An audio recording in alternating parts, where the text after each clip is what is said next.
Assalamualaikum warahmatullahi wabarakatuh. Bismillahirrahmanirrahim. Al-Fatihah ila hadratin Nabil Mustafa Muhammadin sallallahu alaihi wasallam wa alihi wa azwajihi wa dhurriyyatin kiram. Thumma ila jami' ikhwanihim al-anbiya wal mursalin wasyuhada'i was salihin was sahabati wat tabi'in wa tabi'i tabi'in bi ihsanin middin. Thumma ila jami' ustadina thumma ila jami' musannifi hadzal kitab khususan Syekh Syihabuddin Ibnu Hajar al-Asqalani. Syai'un lillahi lana wa lahumul Fatihah. A'udzu billahi minasyaitonir rajim. Bismillahirrahmanirrahim. Alhamdulillahi rabbil alamin arrahmanir rahim maliki yaumiddin. Iyyaka na'budu wa iyyaka nasta'in. Ihdinas siratal mustaqim. Siratal ladzina an'amta 'alaihim ghairil maghdubi 'alaihim waladdallin. Amin. Bismillah, alhamdulillah, wassalatu wassalamu ala rasulillah Muhammad ibn Abdillah. La hawla wa la quwwata illa billahil aliyyil azim. Alhamdulillah, summa alhamdulillah. Dalu menika kula panjenengan sedaya tasih pinaringan sehat wal afiyah, tasih saged tolabul ilmi, lelenggahan sarang-sarang dan majelis ta'lim dalam rangka untuk menambah keimanan dan ketakwaan kita kepada Allah Subhanahu wa ta'ala. Mudah-mudahan pada malam hari ini kajian kita mudah-mudahan dijadikan ilmu yang manfaat fid dunia hatta akhirah. Amin Allahumma amin. Monggo para bapak, para ibu ingkang tansah kula hormati, melanjutakan kajian kitab Nasoihul Ibad sampai kepada makalah yang ketujuh.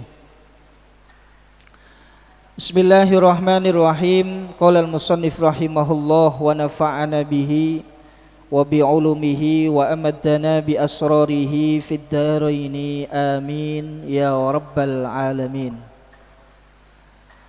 Wal maqalatus sabi'ah, utawi makalah kang kaping 7, An Yahya bin Mu'ad, kacerita saking Yahya bin Mu'ad radhiya muga-muga ngridani sapa Allahu Allah anhu saking Yahya bin Mu'ad. Terus Yahya bin Mu'ad paring nasihat dhateng kula lan panjenengan sedaya, ma'asallaha karimun wala atharad dunya alal akhirati hakimun. Ma'asa ora bakal duraka Allah ing Gusti Allah sapa karimun wong kang mulya. Ai hamidul fi'ali, sing dimaksud wong mulya niku hamidul fi'ali, yaiku wong sing terpuji kelakuane. Wa huwa utai karim iku man wong yukrimu kang mulyaaken sapa wong nafsahu ing awak dhewene wong bittaqwa kelawan takwa, wabil ihtirasi lan kelawan jogo anil ma'asi saking piro-piro maksiat. Nasihat sing pertama saking Yahya bin Mu'ad, beliau berkata, orang yang mulia dinamakan orang yang mulia baik di pandangan orang maupun lebih-lebih di pandangan Allah adalah orang yang tidak pernah melakukan kedurhakaan kepada Allah, orang yang tidak pernah bermaksiat kepada Allah. Di sini dijelaskan oleh Imam An-Nawawi yang dimaksud orang yang mulia itu seperti apa. Huwa mayyukrimu nafsahu bittaqwa. Lebih diperjelas lagi oleh Syekh An-Nawawi bahwa orang yang mulia, lebih-lebih orang yang dimuliakan oleh Allah adalah orang yang memuliakan dirinya dengan melakukan segala aktivitasnya dengan menggunakan ukuran takwa. wabil ikhtirasi anil ma'asi, dan senantiasa menjaga dirinya dari berbagai macam kemaksiatan. Niki sami seiring sejalan dengan apa yang difirmankan oleh Allah Subhanahu wa taala, inna akramakum indallahi atqakum, bahwa kemuliaan seseorang niku bukan karena harta benda, bukan karena keilmuannya, bukan karena keturunannya, tetapi kata Allah, orang yang mulia itu tergantung dari kualitas ketakwaan seseorang. Makanya apa yang disampaikan oleh sahabat Yahya bin Mu'ad radhiyallahu an, orang yang mulia itu senantiasa dalam perilaku sehari-hari, dalam tindak tanduknya, perkataannya, perbuatannya, itu senantiasa selalu diukur dari ukuran takwa. Imtithalu awamirillah wastinabun nawahi, baru dia dikatakan sebagai seorang yang mulia. Lalu nasihat selanjutnya, wala atharud dunya alal akhirati hakimun. Kalau yang tadi orang yang mulia, nek niki orang yang bijaksana. Orang yang bijaksana menurut Yahya bin Mu'ad, bahwa orang yang tidak pernah mendahulukan urusan duniawi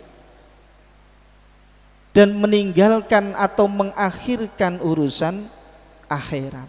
Dengan kata lain, orang yang bijaksana pada dirinya sendiri maupun di hadapan Allah adalah orang yang senantiasa mendahulukan kepentingan akhiratnya dan tidak pernah mendahulukan kepentingan duniawinya. Orang tersebut dianggap bijaksana karena apa? Orang yang bijaksana itu betul-betul berpikir secara matang bahwa kehidupan dunia, duniawi apapun itu isinya dunia, tidak akan bisa langgeng, tidak akan bisa bermanfaat bagi diri manusia ketika urusan dunia hanya sebatas dunia. Apa yang dimaksud? Dunia dan seisinya bagi orang yang bijaksana bisa menjadi tabungan kita untuk akhirat ketika menggunakan apapun yang ada di dunia ini untuk kepentingan akhirat. Harta benda yang kita miliki, berarti bagaimana caranya harta benda ini bisa menjadi bagian dari tabungan kita untuk di akhirat kelak. Maka kata Rasulullah, in khairun fa khairun wa in syarrun fa syarrun. Ketika kita hidup di dunia ini, apapun yang kita bisa miliki di dunia ini, jadikan itu adalah satu kebaikan kita untuk akhirat kelak. Ketika kita mempunyai harta, maka jadikan harta itu sebagai bekal kita kelak di akhirat. Ketika kita punya keluarga, itu merupakan ladang kita untuk taqarrub ilallah, mencintai, menyayangi, merawat dengan sebaik-baiknya keluarga, menyayangi keluarga dengan sebaik-baiknya, sebagaimana yang disabdakan oleh Rasulullah, khairukum khairukum li ahli wa ana khairukum li ahli. Sebaik-baik dari kalian adalah yang paling baik memperlakukan keluarganya, yang paling baik memperlakukan anak istrinya. Ini duniawi, tapi bagaimana caranya dunia ini bisa menjadi tabungan kita untuk akhirat. Kata Rasulullah, wa ana khairukum li ahli, dan saya adalah sebaik-baik orang yang berbuat baik kepada keluarganya. Jadi apapun yang kita miliki saat ini, ketika kita hidup di dunia, jangan pernah kemudian dunia hanya berhenti di dunia saja, tapi jadikan dunia yang kita miliki ini menjadi bagian kita untuk menggapai ridho Allah Subhanahu wa ta'ala. Ilmu yang kita dapat ketika kita masih hidup di dunia, maka jadikan ilmu itu bermanfaat minimal bagi diri kita sendiri, lebih-lebih bisa bermanfaat bagi orang-orang sekitar. Jabatan ketika kita saat ini menjabat sebagai posisi yang penting, jadikan jabatan itu bermanfaat bagi yang lain, sehingga jabatan yang kita miliki bisa menjadikan alat kita, bisa menjadikan sarana kita untuk mendapatkan ridho dari Allah Subhanahu wa ta'ala.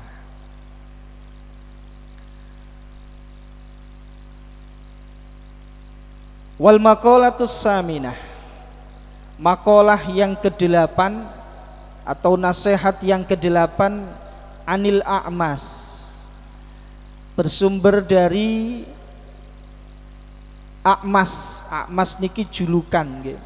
Beliau adalah seorang sahabat Nabi. Nama aslinya adalah Sulaiman bin Mahron al-Kufa. Radhiya muga-muga ngeridani sapa Allahu Allah anhu saking sahabat A'mas. Terus sahabat A'mas memberikan nasihat kepada kita, man kana ra'su malihi taqwa kallat al-sunu an wasfir ribhi dinih wa man kana ra'su malihi dunya kallat al-sunu an wasfi khusrani dinih. Man sapane wong kana kang ana apa ra'su malihi, bondo pokok bondone wong iku at-taqwa, takwa, kallat mongko bakal ora mampu opo al-sunu piro-piro lisan an wasfi ribhi dinihi saking nyifati batine agamane wong. Waman lan sapane wong kana kang ana apa ra'su malihi, bondone wong iku ad-dunya, dunya, kallat mongko ora mampu opo al-sunu piro-piro lisan an wasfi khusrani dinihi, yaiku nyifati rugine agamane wong.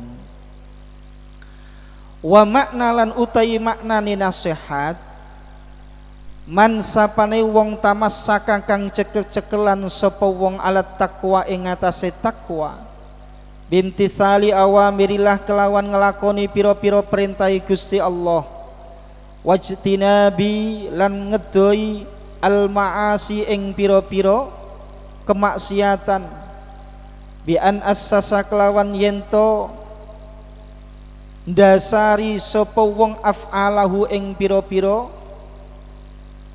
perbuatane wong, tingkahe wong, bimuwafaqati syar'i kelawan nyocoki ing syara', falahu mongko iku keduwe wong hasanatun utai pira-pira kebagusan kathiratun kang akeh, la tuhsa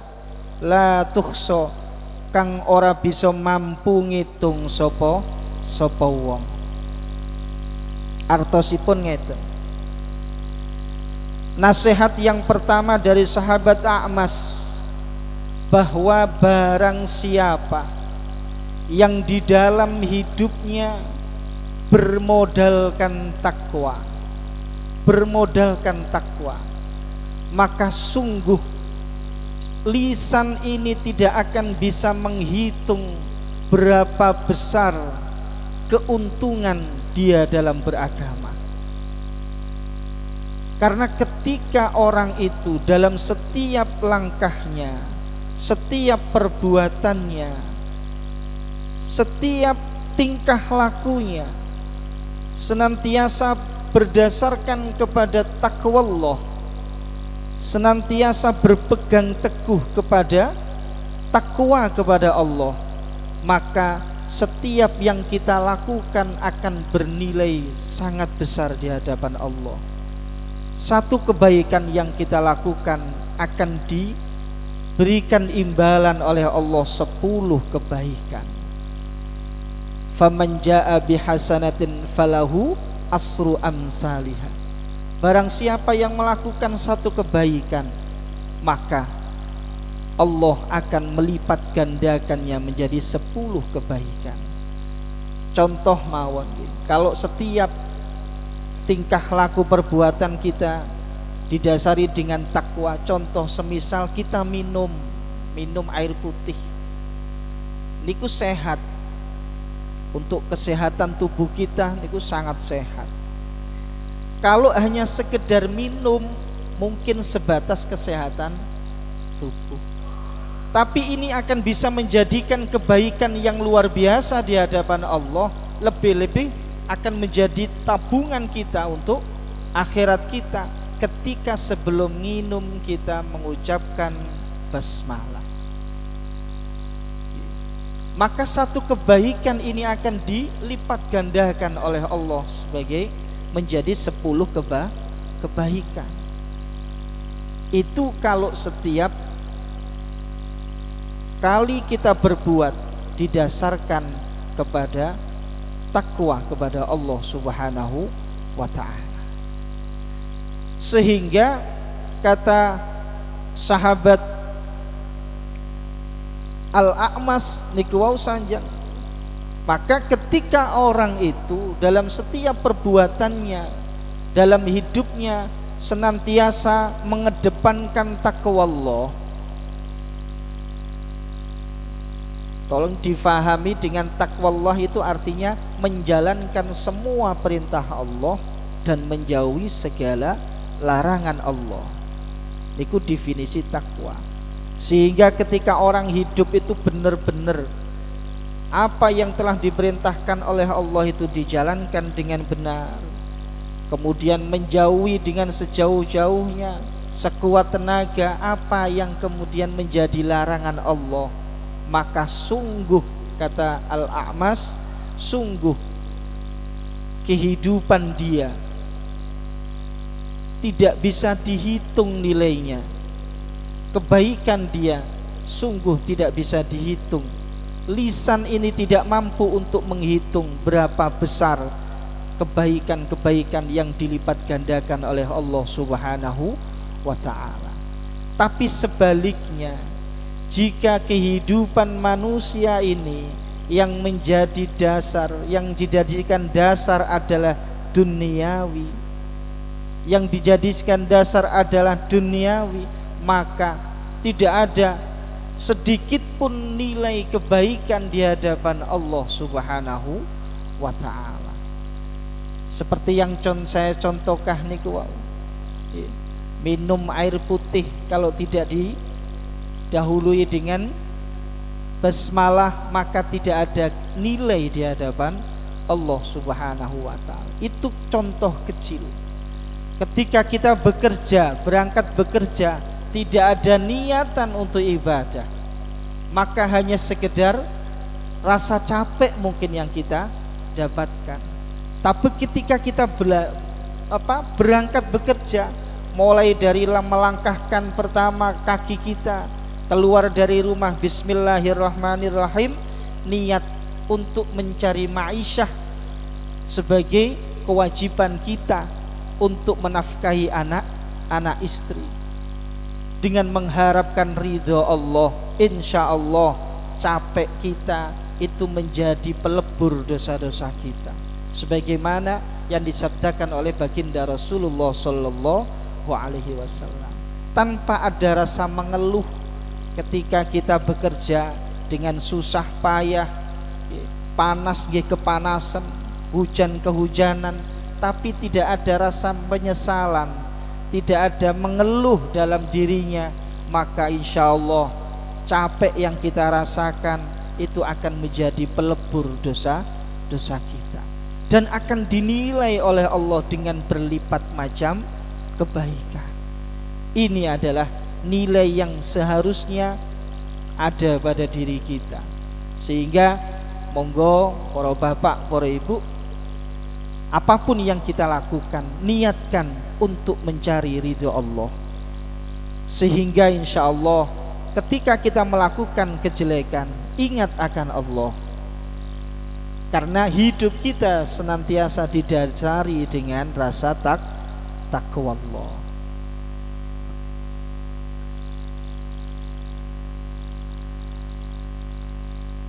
Dilanjutakan makalah yang ke-9. Wal maqalatu tasi'atu utai makalah kang kaping 9. An Sufyan Ats-Tsauri, kecerita saking Syekh As-Sufyan Ats-Tsauri niki golongan tabi'in. Sufyan Ats-Tsauri niku gurunipun Imam Malik. Terus Sufyan Ats-Tsauri memberikan nasihat kepada kita semua, kullu maksiatin utawi saben-saben maksiat, nasiatin kang tumbuh kang muncul an syahwatin saking dorongan syahwat, ai istiyaki tegese beronto kepingin, fi nafsihi istiyakin nafsi kepingine nafsu, ila syai'in maring suwiji-wiji, fa innahu yurja ghufranuha, fa innahu mongko sak temene maksiat yang didasari dengan syahwat iku yurja bisa den arep-arepaken apa ghufranuha, pengapurane maksiat. Nasihat sing pertama saking Syekh As-Sufyan Ats-Tsauri, beliau mengatakan kemaksiatan yang didorong karena nafsu itu sangat mungkin diharapkan ampunannya Allah ketika orang tersebut mau bertobat. Sangat mungkin orang yang melakukan kemaksiatan dikarenakan dorongan nafsunya, semisal niki wong nyolong, mencuri, karena hasrat dari nafsunya, dorongan dari nafsunya yang kemudian menjadikan dia bermaksiat, apapun bentuknya, mencurikah atau apapun itu yang tergolong kemaksiatan yang didorong oleh dorongan nafsunya, hawa nafsunya, maka kata Sufyan Ats-Tsauri, yurja ghufranuha, masih bisa diharapkan ampunannya. Wa kullu maksiatin, lan utawi sekabehane maksiat, nasaat kang muncul apa maksiat an kibrin saking sifat sombong, ai da'wal fadli tegese krana muncule sifat utawa watek sombong. Dakwal fadli niku ngerasa dekne itu punya keutamaan, punya kelebihan, punya kelebihan. Jadi kalau menurut hadis Rasulullah niku sombong niku napa batorul haq. Ada dua unsur orang mempunyai sifat sombong itu, masuk dalam kategori sombong niku. Yang pertama adalah batorul haq, menolak kebenaran. Menolak kebenaran itu ngeten. Orang biasanya yang disombongkan itu nopo? Harta, kekuatan. Kemudian orang sombong itu terkadang menyombongkan fisik, mungkin ngerasa luwih ganteng, luwih ayu, sehingga timbul rasa sombong. Yang jelas yang lebih banyak mungkin harta benda, bahkan ilmu pun terkadang disombongkan. Lah, adanya sifat sombong itu pengakuan bahwa dirinya memiliki itu, sehingga dia menyombongkan apa yang dia miliki. Lah, itulah yang dimaksud oleh Rasulullah batorul haq, menolak kebenaran. Karena apa? Karena kebenaran yang sebenarnya adalah apa yang ada pada dirinya itu bukan miliknya, dan dia tidak berhak untuk menyombongkannya. Karena semua yang kita bisa rasakan saat ini, yang kita bisa manfaatkan saat ini, baik harta, diri kita, kesehatan, kekuatan kita, jabatan kita mungkin, atau ilmu kita, itu semua adalah anugerah dan pemberian Allah. Jadi sedikit pun tidak ada hak bagi kita untuk sombong. Niki penyakit hati. Meskipun setinggi apapun ilmunya, segiat apapun ibadahnya, tapi kalau ada sifat sombong di dalam hati, maka apa yang dikatakan Rasulullah, la yadkhulunal jannah, tidak akan bisa masuk surga, man, orang, fi qalbihi, yang di dalam hatinya mithqala dzarratin, sebiji sawi apa? Kibrin, sifat sombong. Karena Allah sangat marah, sangat kecewa terhadap orang-orang yang mempunyai sifat sombong. Ngapunten, ini penyakit hati yang bisa merasuk kepada siapapun, kepada orang kecil, orang besar, yang berpangkat ataupun tidak berpangkat. Bahkan yang berilmu pun terkadang masih terjangkit sifat sombong. Na'udzubillah, summa na'udzubillah. Karena kata Allah dalam hadits qudsinya, sombong niku ridai, selendangku. Maka barang siapa yang mengambil sifat sombongku, maka sungguh kata Allah akan disiksa oleh Allah Subhanahu wa ta'ala. Lah, orang yang melakukan kemaksiatan didorong karena sifat sombongnya. Yang didorong oleh sifat sombongnya ini, maka kata Syekh Sufyan As-Tsauri, fa innahu la yurja ghufranuha, maka tidak ada harapan untuk mendapatkan ampunan Allah Subhanahu wa ta'ala. Bahkan dalam hadis niku Rasulullah nate sanjang, la yukallimuhumullahu yaumal qiyamah wala yanduru ilaihim wala yuzakkihim walahum adabun azim. Ada 3 golongan yang kelak di hari kiamat Allah tidak sudi melihat wajahnya, Allah tidak sudi berbincang-bincang dengan mereka, bahkan Allah tidak sudi mengampuni dosa-dosanya, bahkan Allah kelak akan menyiksanya. Salah satu dari 3 golongan tersebut adalah orang yang di dalam hatinya mempunyai sifat sombong. Niki sifat sombong yang pertama kali dicontohkan ini adalah sifat sombongnya iblis.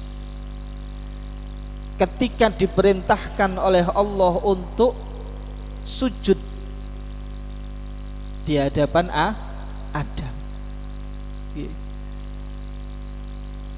malaikat sujud, dikengken diperintah kalian Gusti Allah sujud. Wa idh qulna lil malaikati isjudu li adama fasajadu illa iblis aba wastakbara wa kanu minal kafirin. Ketika para malaikat dan iblis disuruh sujud di hadapan Adam, maka para malaikat semuanya bersujud kecuali iblis. Iblis membangkang, aba, membangkang, wastakbaro, dan merasa sombong. Di tafsirnya, karena aku diciptakan dari api, padahal Adam itu diciptakan dari tanah. Kenapa aku harus sujud di hadapan Adam? Itu karena dorongan sifat sombongnya. Dia durhaka kepada Allah, maksiat kepada Allah, didorongi oleh rasa sombong. Berbeda dengan Adam.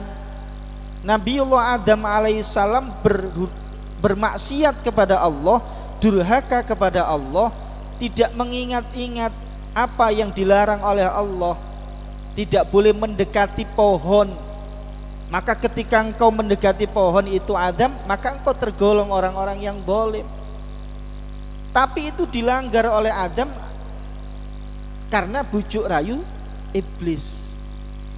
Dirayu oleh iblis. Lah, niku kan namanya pohon khuldi, niku sing ngarani iblis. Nah, jadi iblis niku merayu Adam, kalau engkau pengen abadi di surga ini wahai Adam, engkau ambil makan itu buah khuldi.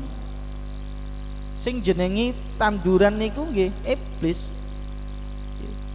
Maka dari situlah Nabiullah Adam alaihissalam terdorong untuk melakukan satu kedurhakaan karena dorongan nafsu. Dorongan nafsu, akhirnya dimakanlah buah tersebut, dan akhirnya kedua-duanya diturunkan oleh Allah karena kedurhakaan mereka. Akan tetapi meskipun beratus tahun, Nabiullah Adam tetap bisa mendapatkan ampunan dari Allah Subhanahu wa ta'ala.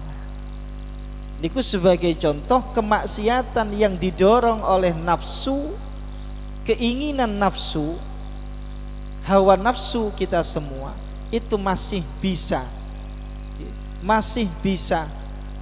diharapkan ampunannya Allah Subhanahu wa ta'ala. Akan tetapi kedurhakaan kepada Allah yang didorongkan oleh sifat sombong tidak bisa diharapkan ampunan Allah Subhanahu wa ta'ala. Na'udzubillah. Maka para hadirin,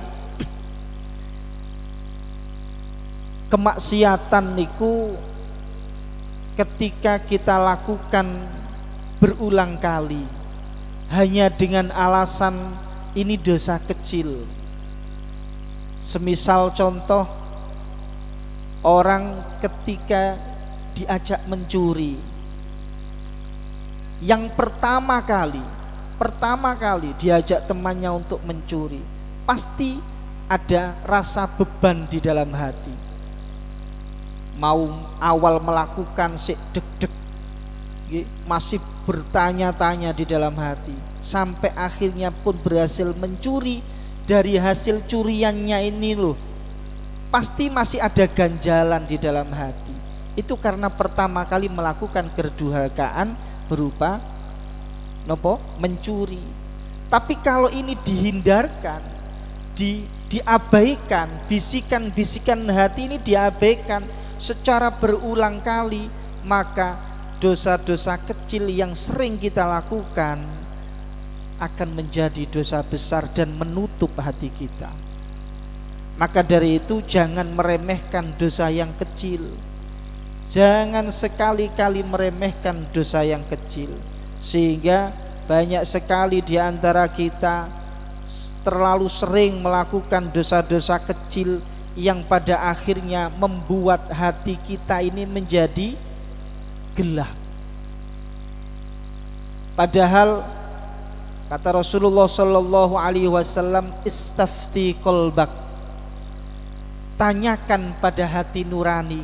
Ketika kita melakukan sesuatu kok rasanya ndak enak, maka katakan, tanyakan kepada hati nurani. Kalau memang ini sesuatu yang ndak enak, biasanya hati nurani itu menolak. Biasanya menolak. Niku nek atine bersih. Niku nek atine bersih. Ati niku kados irung, para bapak.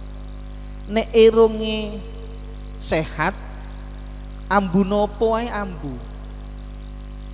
Dikei ambu enak nggih ambu enak, dikei ambu gak enak nggih ambu gak enak. Karena irunge sehat. Dituki iwak asin nggih ambu iwak asin. Diduki gule nggih ambu gule krana irunge enak. Ati niku nggih ngoten, nek ati sehat nggih ana perkara gak apik, perkara haram sing gak tau dilakoni, pasti ati niki ganjal. Lah, kalau ada ganjalan seperti itu jangan diabaikan.